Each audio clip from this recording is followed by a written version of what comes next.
Remember when you first started learning English? One of your earliest lessons was probably about this and that.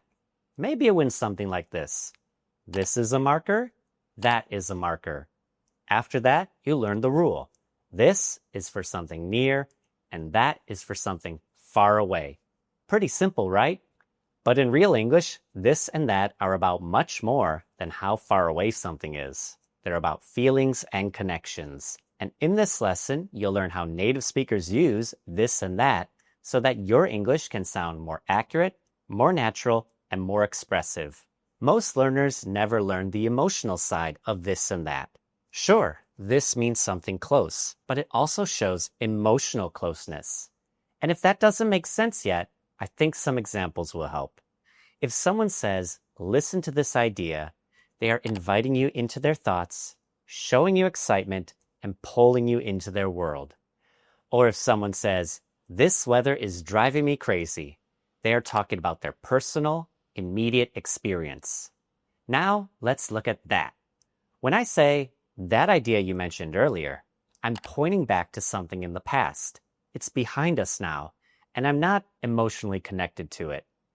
Maybe you've watched a movie or a TV show where a teenager says something rude to one of their parents.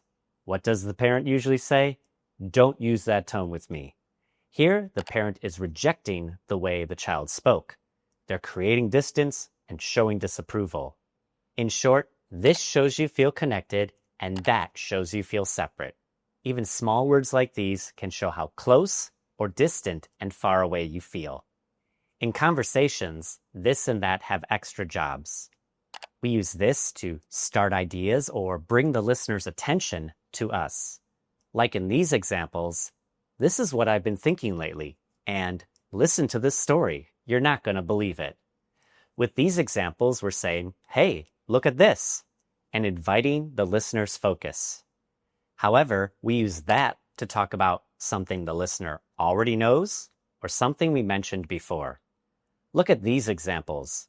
That's exactly what I meant. And that's the reason I called you. With these sentences, that points backwards. It connects to something that's already been said or is already understood.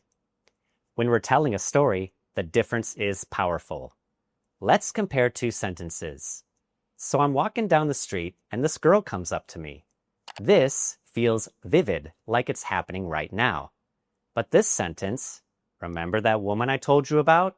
It feels distant. It's already in the past. So this brings the listener into the moment, while that reminds them it's already in the past and it's behind us.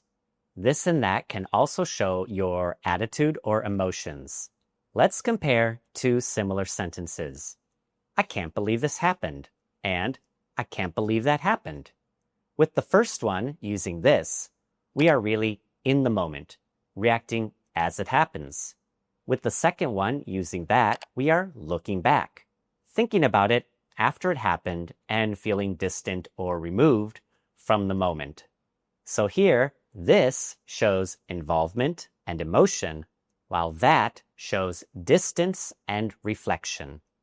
This can also be used to show excitement and interest in the moment, like when someone says, this movie is incredible, or this song always makes me tear up. While that, on the other hand, can be used to sound critical and disapproving, like when someone says, I don't like that attitude, and that's what you think? It's understanding these small differences that can really help you become an expressive English speaker. Let's look at some common expressions to see how this and that work in real English. When we say, this is amazing, it sounds excited and in the moment. We are reacting to something happening right now. But that's amazing is calming and more often used to respond to something that someone already said. Some phrases show judgment or disapproval. For example, what's this supposed to be? Shows we are judging or disapproving something right here in front of us. On the other hand, I don't like that kind of behavior. Shows we are talking about something that happened earlier or somewhere else. Time expressions work in a similar way. If someone says, this time I'll do it differently, They're focused on now or the near future. However, with our next sentence, at that time, I didn't know any better. They are looking back at the past. In short, this is close, immediate, and personal. That is more distant, reflective, or critical. So now you can see there is more to this and that than just how far away something is. When you hear someone say this guy or that guy, or this idea or that idea, think about exactly what the speaker is trying to communicate. Mastering these 2 4-letter words can really take your English to the next level. If you found this video helpful, hit those outstanding like and subscribe buttons. See you in the future.